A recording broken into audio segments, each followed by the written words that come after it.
बिस्मिल्लाहिर्रहमानिर्रहीम रब्बी ज़िदनी इल्मा. Dear friends, Assalamu alaikum wa rahmatullahi wa barakatuh. I hope that you all are fine by the grace of Allah Almighty. Welcome again to Simple and Smart English with Mazhar. Today it's very important lecture that is about on destroying books by J.C. Squire. Chapter number 5 book 2 second year. इंतहाई तवज्जो के साथ इस lecture को सुनिएगा.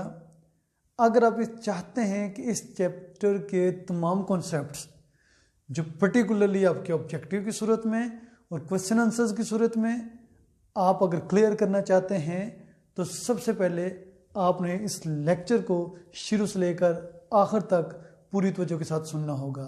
I hope कि आप सुनेंगे. सबसे पहले मैं बताने जा रहा हूं आपको राइटर के बारे में. राइटर के बारे में बताने के बाद मैं आपको लेके चलूँगा चैप्टर के एनालिसिस के बारे में. उसके बाद एंड पे आपको एक टास्क दिया जा सकता है रिसर्च बेस्ड. वो सिनोनिम्स की सूरत में भी हो सकता है और कोई और सवाल भी हो सकता है. अब देखते हैं सबसे पहले राइटर के बारे में. राइटर के बारे में J.C. स्क्वायर ये आपके राइटर हैं इस चैप्टर के. और सबसे पहले ये बताना चाहूँगा मैं आपको कि ये यानी कि he was born in 1884 in UK और he died in 1953 in UK. 1884 में पैदा हुए, 1953 में इन्होंने वफात पाई. और इन्होंने 1918 में एक बुक लिखी जिसका नाम था बुक्स इन जनरल. और उस बुक के अंदर एक चैप्टर ये था, एक ऐसे ये था जिसका नाम क्या था, ऑन डिस्ट्रॉइंग बुक्स. तो ये वहाँ से लिया गया है और यहाँ पे पहुँच आया है, राइट.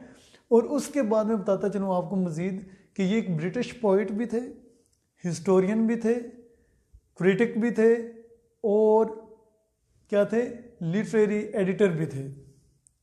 यानी कि इन्होंने लिटरेचर के अंदर बहुत सारी जगहों पे काम किया है. उसके बाद इनकी एजुकेशन के हवाले से थोड़ा सा बता दूं आपको कि एजुकेटेड इन ब्लंडेल्स स्कूल. फिर दूसरा इनका आ जाता है सेंट जॉन्स कॉलेज. तीसरा इनका आ जाता है एरिया ऑफ स्टडी, वो कौन सा है, कैम्ब्रिज यूनिवर्सिटी. यानी कि इन्होंने अपनी अर्ली एजुकेशन ब्लॉन्डेल्स स्कूल से, दूसरी इन्होंने किया है कॉलेज कौन सा है इनका, सेंट जॉन्स कॉलेज, और कैम्ब्रिज यूनिवर्सिटी से इन्होंने अपनी आला तालीम हासिल की. उसके बाद इनको सर का खिताब मिला. वो कब मिला, नाइटेड इन 1933. इनको 1933 में सर का खिताब मिला. उसके बाद मैं मूव करता हूँ आपको चैप्टर के एनालिसिस की तरफ. अब देखते हैं कि चैप्टर का एनालिसिस क्या है. चैप्टर का एनालिसिस बड़े ही मज़े के अंदाज में राइटर ने हमें बताया है. कब बताया है बताता हूँ मैं आपको कि एक दफ़ा अखबार में एक खबर छपी. जैसे वो खबर छपी तो क्या हुआ, उसमें लिखा हुआ था कि 2 million volumes, over 2 million volumes were presented to the British troops.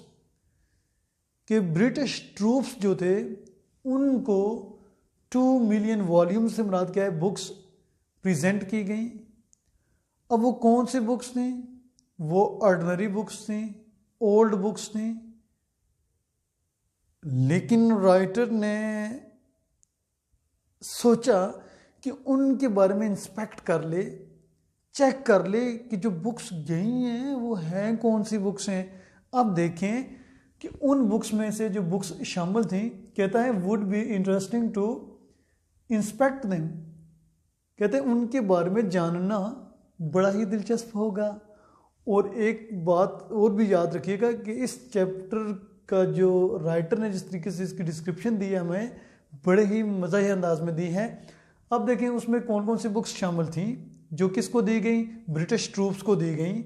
वो थी 20 years ओल्ड मैगजीन्स, 20 साल पुराने magazines, guides to the lake districts, यानी कि ऐसी गाइड्स जिनमें लेक डिस्ट्रिक्ट की क्या थी मालूमात थी, बैक नंबर्स ऑफ विटेकर्स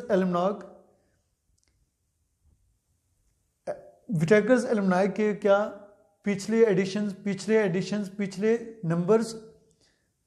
अब इनमें क्या था जंतरी टाइप, यानी कि जिसमें पूरे साल का क्या होता है, पूरे साल की इनकी हिस्ट्री होती है। यानी कि ये बेसिकली 3 तरह की जो कि बुक्स थी, ये बेसिकली किसको पेश कर दी गई, ब्रिटिश ट्रूप्स को। किसने ब्रिटिश ट्रूप्स को दी, पब्लिक ने, अवाम ने, राइट।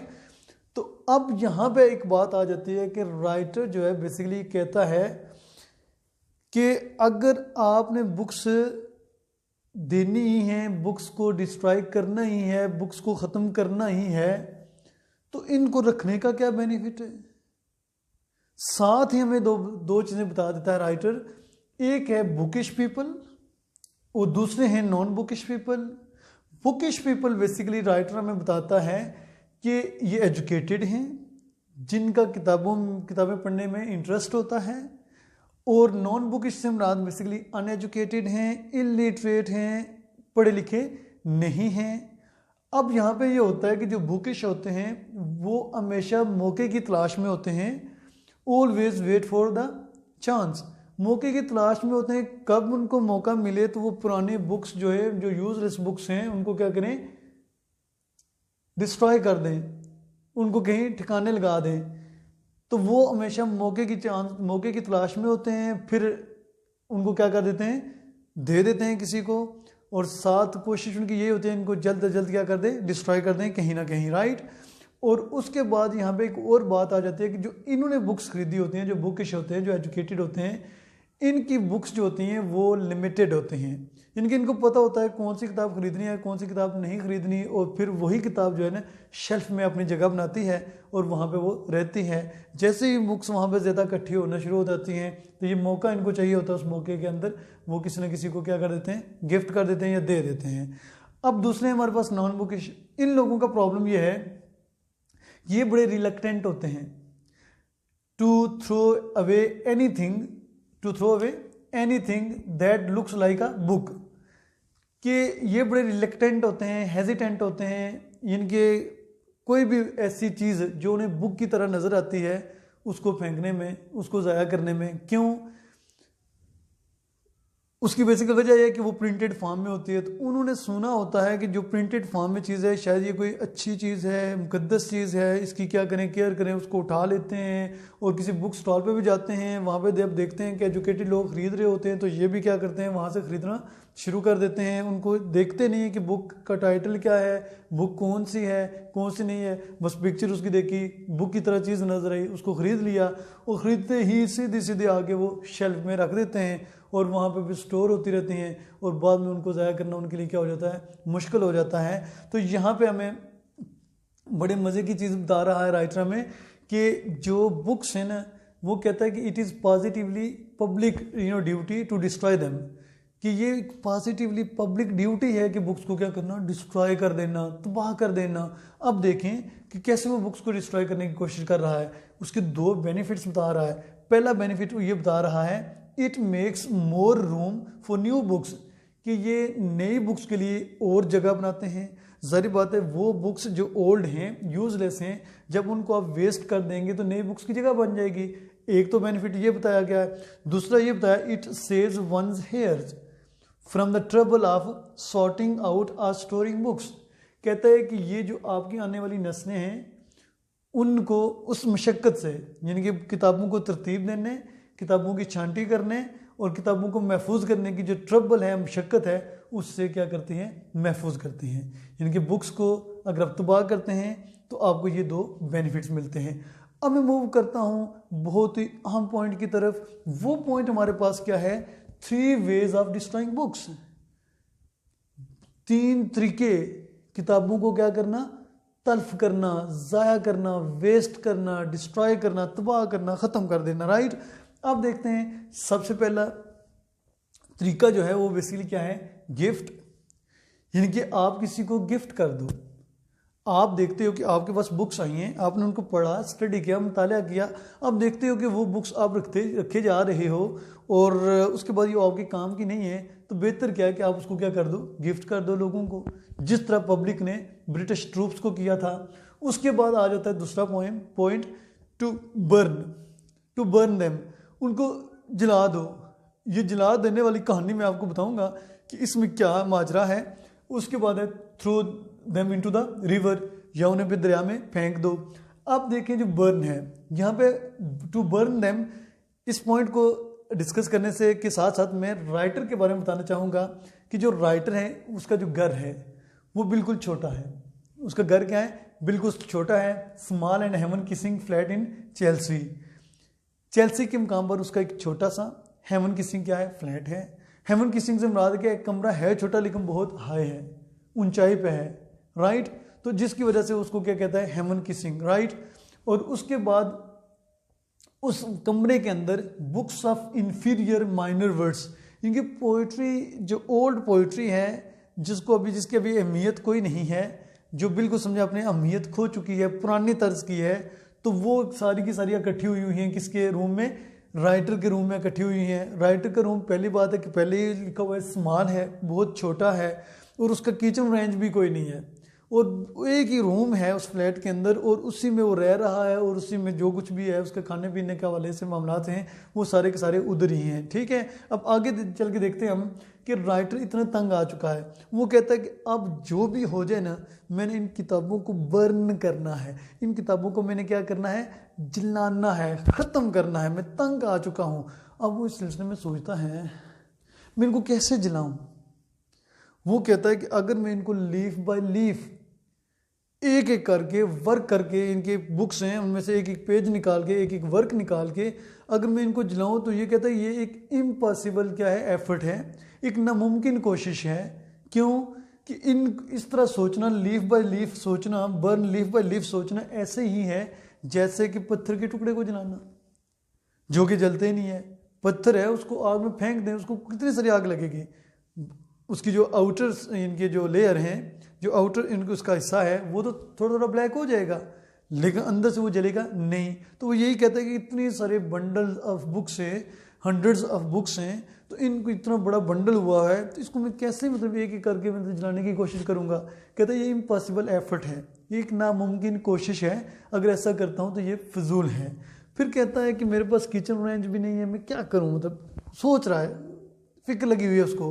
अब वो बेसिकली क्या करता है, इतना तंग आ चुका है, कहता है बड़े इंपॉर्टेंट बात है, कहता है कि या इविक्ट द बुक्स, या तो बुक्स से मैं छुटकारा हासिल कर लूँ किसी न किसी तरीके से, या फिर मैं क्या करूँ, लिविंग देम इन सोल, उन्हें तन्हा छोड़ के बगैर उनको लिफ्ट कराए, बगैर उनको टच किए हुए मैं अपनी रिहाइश कहीं और रख लूँ, मैं कहीं और मूव हो जाऊँ। तो इस सिलसिले में वो बड़ा क्या है, परेशान है। तो इस सिलसिले में वो क्या करना चाहता है, बुक्स को से जान छुड़ाना चाहता है। अब उसके जहन में एक आइडिया उसके जहन में ये आया कि मैं अब इन बुक्स के साथ वो कुछ करने जा रहा हूँ जो लोग बिल्ली के बच्चों के साथ करते हैं। अब लोग बिल्ली के बच्चों के साथ क्या करते हैं, टाई अप देम, यानी कि टाई देम अप, उनको बांधते हैं, टाई अप देम, और फिर उन्हें consign them to the river, और फिर दरिया के हवाले कर देते हैं। उन्हें बांधते हैं बिल्ली के बच्चों को, और फिर उन्हें क्या कर देते हैं, दरिया के हवाले कर देते हैं, उधर फेंक आते हैं। तो कहते हैं मैं भी बुक्स के साथ वही कुछ करने जा रहा हूं। फिर क्या होता है, अब जरा बात, इसने बुक्स से जान तो छुड़ानी है, एक बोरी का इंतजाम करता है, और उसके अंदर फिर किताबें स्टफ्ड करता है, डालता है, फिर किताबों को अपने कंधे पर रखता है, और फिर चल पड़ता है।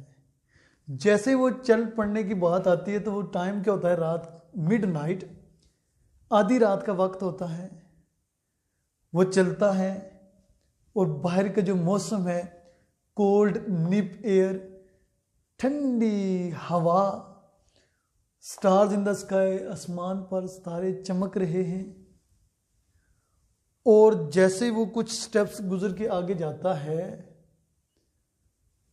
तो एक पुलिसमैन उसको नजर आता है।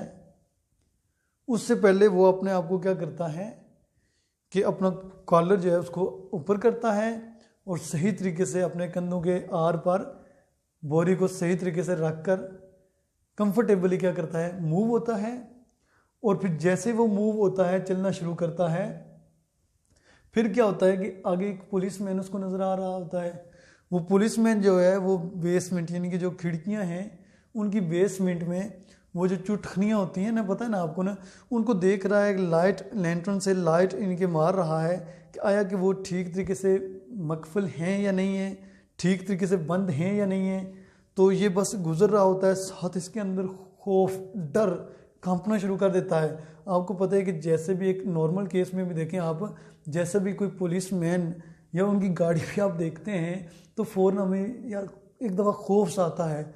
और फिर उस वक्त तो खौफ की शिद्दत बढ़ जाती है जब आपने कोई इस तरह की चीज़ उठाई हो, जिस तरह उसने बुक का बंडल, इनकी बुक्स की बोरी उठाई हुई है और उधर से पुलिसमैन आ रहा हो, तो पता तो चलता है कि ये तो पूछेगा, ये तो शक की नज़र से देखेगा कि इस बोरी में क्या है, इस थैले में क्या है, वो दी रात का वक्त है, ये किधर जा रहा है। डर तो पैदा होता है ना, ये सबको डर पैदा होता है, राइट। तो यही राइटर को भी यही डर पैदा हो रहा है। राइटर कांप उठा, डर गया।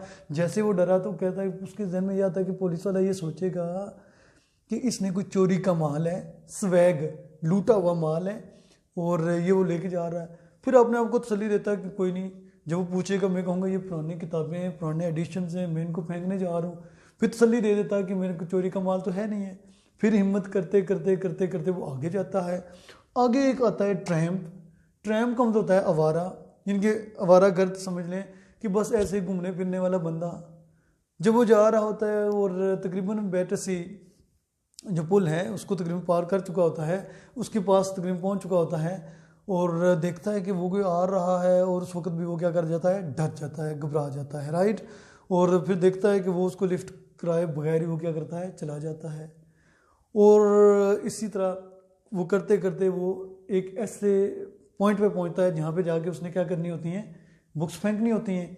वो बैटर्सी ब्रिज है, वहाँ पे पहुंच जाता है और जब उसके मिड में जाके, दरम्यान में जाके रुकता है तो फिर उसको कहीं दूर दूर से आवाज़ आती है। तो वो कहता है कि कोई वो नप्पी तुली आवाज़ है, टक टक की जब आवाज़ उसको आई तो वो फिर देखता है, तो फिर वो अपने आप को ना थोड़ा सा स्प्रैंग बैक कर लेता है, मुड़ जाता है और इधर उधर देखना शुरू कर देता है ताकि वो कोई ये समझे कि कोई वॉक कर रहा है तो वो भी उसको टच किए बगैर, जो ट्रैवलर हैं वो भी, राहगीर जो है वो भी गुजर जाता है। और फिर उसके जहन में आता है अब क्या करूँ मैं। अब वो क्या करता है कि अपने टारगेट पे पहुंच जाता है, उस ब्रिज पे पहुंच जाता है, उस वॉल पे पहुंच जाता है जहाँ से उसने जाके बुक्स को क्या करनी है, फेंकनी है। और जैसे वो वहाँ पे पहुँचता है तो एक और उसके खौफनाक किस्म का ख्याल उसके जहन में आता है। वो खौफनाक किस्म का ख्याल क्या है कि जब मैं इनको फेंकूंगा तो वो जब पानी में जाएंगे तो वो पानी साउंड प्रोड्यूस करेगा, स्प्लैश। कहता है व्हाट अबाउट स्प्लैश, उस छपाके की, उसकी जो साउंड होगी उससे इर्द गिर्द के लोग जागेंगे और देखेंगे कि यहाँ पे इसने कोई बेबी फेंक दिया, डेड बॉडी फेंक दी। जैसे वो बेबी किलर समझेंगे मुझे तो उस वक्त लोग आ जाएंगे मेरे इर्द गिर्द, मुझे पकड़ लेंगे और पुलिसमैन भी पकड़ लेगा। फिर कहता है लंदन जो कांस्टेबल है, लंदन वाला जो पुलिस वाला है, वो इस चीज़ के ऊपर बिलीव ही नहीं कर सकेगा कि मैं रात के इस वक्त आगे किताबें फेंकने के लिए आया हूँ। वो तो यही समझेंगे कि ये किलर है। तो उसको ये खौफ सा पैदा होता है। फिर कहता है कि मैंने फैसला तो कर लिया है कि अगर अब मैं ये चीज़ करने में नाकाम रहा तो मैं सर उठा के जी नहीं सकूंगा, दोस्तों के सामने मेरी ज़िंदगी ख़त्म हो जाएगी, तो मैं तो फिर बिल्कुल बुज़दिल हो जाऊंगा। तो पहले ही मतलब बुज़दिली की वो असरात उसके ऊपर छाए हुए हैं। अब फिर वो क्या करता है, मस्टर्ड अप करेज, अपने अंदर हौसला बढ़ाता है, करेज पैदा करता है और फिर ठग करने क्या करता है, फेंक देता है। जब फेंकता है तो एक आवाज़ पैदा होती है। जैसे ही आवाज़ पैदा होती है तो थोड़ी देर के बाद खामोशी हो जाती है। जैसे ही थोड़ी देर के बाद खामोशी होती है तो फिर वो क्या कहता है कि आई टुक हीव, उसने आह भरी, जिस तरह उसको किसी चीज़ से रिलीफ मिला। उसके बाद क्या हुआ, जो बोरी है, थैला है, वो सीधा सैग ड्रॉप्ड शीयर, सीधा नीचे चला गया, राइट। और उसके बाद क्या हुआ, एक वेस्ट स्प्लैश, जोरदार धमाका हुआ, फिर साइलेंस फेल अगेन। फिर दोबारा खामोशी छा गई। नो वन कैम, कोई भी नहीं आया। टर्न्ड होम, ये फिर घर की तरफ मुड़ा। जैसे ही घर की तरफ मुड़ा, जैसे ही घर की तरफ इसने चलना शुरू किया, अचानक से क्या हुआ, सडनली सैड फीलिंग्स, इसको अचानक से अफसुर्दा कर देने वाली एहसासात पैदा होना शुरू हो गए, फीलिंग्स पैदा होने शुरू हो गई। वो अफसुर्दा कर देने वाली फीलिंग्स कौन सी थी, देखिए कि हॉरिबल बैड पुअर बुक्स, कहता है हॉरिबल बैड पुअर बुक्स, ये उसके अंदर क्या हो रही हैं, फीलिंग्स हो रही हैं। किस हवाले से फीलिंग्स हो रही हैं, उन बुक्स के हवाले से जिन बुक्स को उसने क्या किया था, दरिया में फेंका था। कहता है कि मुझे उनको फेंकना नहीं चाहिए था, मुझे किसी को दे देनी चाहिए थी। ये सोच रहा है, ख्याल कर रहा है, और फिर वो जिन बुक्स को फेंक देता है, उन बुक्स के वो नाम बताता है कि वो 4-5 नाम्स हैं please, odes to Diana, sonnets to Ethel, और 2 और हैं। ये चैप्टर के एंड पे वो 4-5 बुक्स के नाम मेंशन किए हुए हैं, उसको वो याद आ रहे हैं। और फिर वो उनके बारे में क्या सोच रहा है कि वो दरिया की तह में चली गई होंगी, वो चिकट से लथपथ हो गई होंगी, वो तन्हा होंगी, वहाँ पे तो सूरज की रोशनी भी नहीं पड़ सकती। और ये कुछ सोच सोच के क्या कर रहा है, अफसुर्दा हो रहा है, परेशान हो रहा है। और फिर कहता है आखिर में कि their fate was worse than they deserved, उनकी जो किस्मत है, देख लें, देयर फेट वॉज वर्स, उनकी किस्मत बदतर थी, देन दे डिजर्व्ड, राइट। सो ये आपकी क्या था, हमारा चैप्टर था, और इस चैप्टर हमारा क्या पहुंचता है, इख्तिताम को पहुंचता है। इससे पहले मैं इस लेक्चर को एंड करूं, आपको एक ओवरव्यू देना चाह रहा हूं कि आज हमने पढ़ा क्या है, सीखा क्या है। सबसे पहले हमने पढ़ा है किसके बारे में, राइटर के बारे में, राइट। राइटर के बारे में पढ़ने के बाद हमने क्या किया है, मूव किया है चैप्टर के एनालिसिस की तरफ, कि चैप्टर का आगाज कहाँ से और कैसे हुआ। फिर उसके बाद 3 वेज जो बताए, तो ये जो ब्रिटिश सोल्जर्स को जो किताबें दी गई थी, तो वो बेसिकली समझे कि गिफ्ट के तौर पर दे दी गई थी। फिर उसके बाद बुक्स को बर्न करना, ये राइटर ने अपनी कहानी सुनाई, अपना किस्सा सुनाया। उसके बाद करते करते उसने बुक्स को दरिया में फेंक दिया, बुक्स से छुटकारा हासिल कर लिया। फिर बुक्स को तबाह करने के 2 बेनिफिट्स भी हमें पता चले, और साथ ये भी पता चला कि राइटर जो वो तंग आ चुका था, वो किसी न किसी तरह बुक से जान छुड़ाना चाहता था, वो भी हमने कवर किया। और उसके बाद रास्ते में क्या कुछ हुआ वो भी सारा हमने डिस्कस कर लिया है। और अब मैं मूव कर रहा हूँ आपको जो टास्क देना है उसकी तरफ।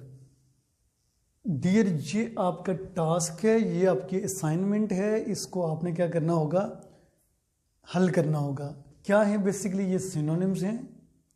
आपने सबसे पहले इनके मीनिंग्स को रिसर्च करना है, और उसके बाद इनके क्या करना है, आपने सिनोनिम्स लिखने हैं। और एट लीस्ट एक वर्ड के 2 सिनोनिम्स लिखने होंगे आपने। और एक चीज़ मैं आपको पहले से बता देता हूँ कि जब आप टेक्स्ट बुक उठाएं, चैप्टर नंबर 5 ओपन करें, और उसमें जितने भी ये वर्ड्स मैंने लिखे हैं, अराउंड 30 वर्ड्स हैं, इनको ढूंढ के क्या करें, आप अंडरलाइन करें, राइट। जैसे आप इनको अंडरलाइन करेंगे, उसके बाद आपने इनके मीनिंग्स को देखना है। और ओडेस्ट जो लिखा है, फर्ज करें, इससे अगला वर्ड जो है उसको भी देख लीजिएगा, इससे जो पिछला वर्ड है उसको भी देख लीजिएगा। उसकी वजह ये है कि आपको दोनों मीनिंग्स आ जाएंगे, एक कॉन्टेक्चुअल मीनिंग और एक डिक्शनरी मीनिंग। तो इस तरह ये पहला वर्ड है ओडेस्ट, दूसरा है इनडाइजेस्टिबल्स, उसका है तीसरा है रिलक्टेंट, फिर rubbish, illiterate, destruction, scaffold, accumulated, evicting, sorting out, improvise, consign, cold nip, gleams, strode, fancied, swag, suspiciously, implications, luminous, rumination, tramp, sneering, heave, agony, contemptible, forlorn, furtive, opaque, slime। जो furtive है ये and पे नहीं है, लेकिन इससे पहले आ जाएगा, लेकिन यहाँ पे ये बहुत इंपॉर्टेंट वर्ड था, जहन में आ गया तो मैंने कहा ये भी आपको बता दूँ टास्क के लिए, असाइनमेंट के लिए।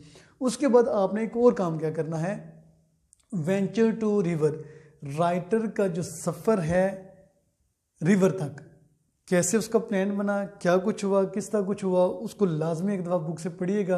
आपको मज़ीद कुछ पॉइंट्स मिलेंगे जो आपको यहाँ पे कॉन्सेप्ट तो आपको दे दिया है, जब उसको एक दफ़ा रीड कर लेंगे तो आपको पूरी कहानी की क्या आ जाएगी, समझ आ जाएगी। Now the timing of this session has ended, I think it's alright for now. It's also very very nice to talk to you, nice to present you, have a nice discussion and have a nice class. Take care of your self, wish you the best of luck, may you live long, okay, bye bye and Allah Hafiz as well.